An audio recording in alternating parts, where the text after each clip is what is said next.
En la liturgia de Cuaresma tenemos condensados muchos siglos de la piedad de la Iglesia y algunos ya lejanos, pero todavía recientes, como las costumbres de las estaciones romanas, hasta el año 65, con el concilio que manda revisar la liturgia y que finalmente a finales, en el primer domingo de Adviento, noviembre de 1969, entra en vigor el misal actual y quedan estas costumbres un poco acomodadas, pero con resabios. Si ustedes leían en la parte introductoria de la misa de ayer en rojo, las rúbricas, decía que hoy se realizan, donde hay bautismo de adultos, se realizan los primeros escrutinios, decía ayer, tercer domingo del Adviento, de la Cuaresma. En realidad, los escrutinios, hasta el año 69, se realizaban el miércoles y se anunciaba hoy, en la estación romana de San Marcos. Tiene el nombre de San Marcos por un papa que se llamaba Marcos, que fundó la iglesia San Marcos in Capitolio, y también se venera en esa iglesia a San Marcos el Evangelista y también unos santos orientales. También por eso tenemos coincidencia litúrgica con Naamán el sirio, con Oriente, con los pueblos paganos que vienen a la fe. Y lógicamente, por ser el escrutinio para el bautismo, toda esta semana, fíjense que los que hicieron el misal tienen el tercer saludo inicial de la misa para esta tercera semana, no es obligatorio, pero es el tercero, nos habla de que estamos preparándonos para renovar nuestro compromiso bautismal, cosa que va a suceder, Dios mediante, en la vigilia pascual. El agua es signo de la purificación. Naamán el sirio es muy ejemplificador. Lo que pasa es que nosotros estamos alejados de la cultura oriental. Los sirios, Damasco sobre todo, en la época anterior a Jesús y en la época de Jesús todavía, venía con mucho conocimiento de curar como mágicamente las enfermedades. Por eso es paradigmático que el sirio haya recurrido a Israel. Y como el mismo Naamán recuerda, los ríos de Damasco, el Falfar y el Tartar eran maravillosos porque eran aguas refrescantes. Recordemos que Siria siempre estuvo al borde del desierto, pero sin embargo tiene mucha fecundidad su tierra, y sus ríos inclusive eran tenidos como con propiedades curativas. Y sin embargo, humildemente recibe la curación, como lo hace recapacitar esa sierva que tiene: si el profeta te hubiera dicho algo difícil, lo hubieras hecho, pero te dice algo sencillo, qué más sencillo que bañarse, ¿no? Y con el número de la perfección, el número 7, y queda purificado.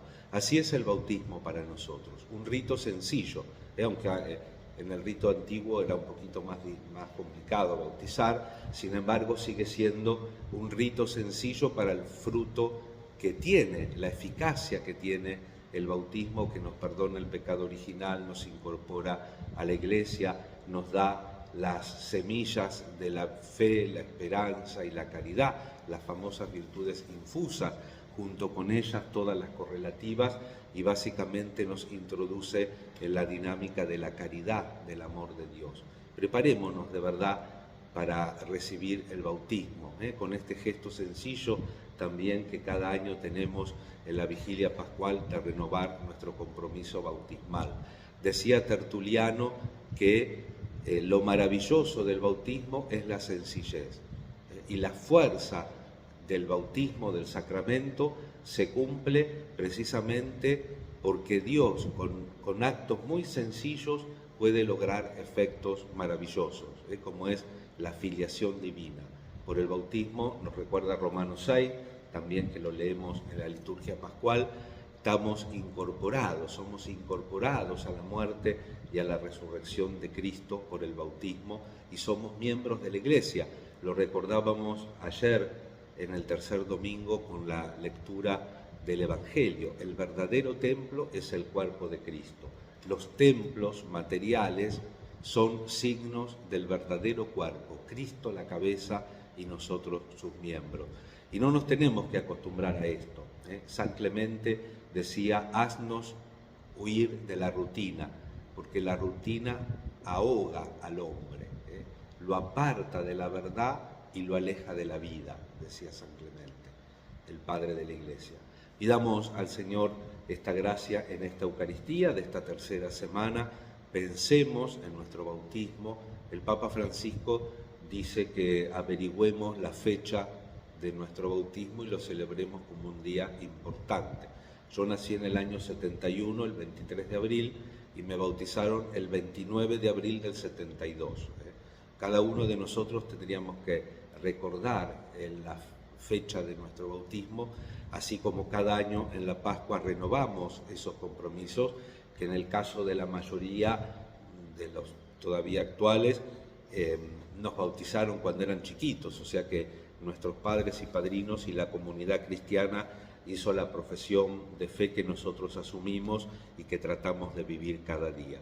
Que la Santísima Virgen nos acompañe en este tiempo y nos haga vivir plenamente nuestra consagración bautismal, siguiendo a Jesús, a quien estamos incorporados y quien va a la cruz, porque el texto de hoy nos lo deja ver. Acordémonos que Jesús empezó con mucho éxito la predicación y hoy ya casi termina en tragedia, porque cuando les recordó precisamente en una catequesis la apertura de los paganos, había muchas viudas, pero sin embargo la de Sarepta fue curada. Había muchos leprosos en Israel, pero fue curado un extranjero. 2 extranjeros que adelantan a los depositarios de la confianza de Dios en el pueblo elegido. Y hoy puede pasar lo mismo. Nosotros con muchos títulos en la Iglesia, por el bautismo, por la consagración religiosa, por el compromiso sacerdotal o cristiano. ¿Y cómo estamos? ¿Escuchamos a Jesús o cuando nos dice algo lo sacamos del templo? Lo sacamos de nuestra vida para no escucharlo. Escuchemos siempre, como tantas veces nos dice el salmo que aparece en la liturgia, ojalá escuchen hoy la voz del Señor. Utina nodiem vocem eius audiasis. Que la Santísima Virgen nos ayude, nos acompañe y nos sostenga en este camino cuaresmal. Amén.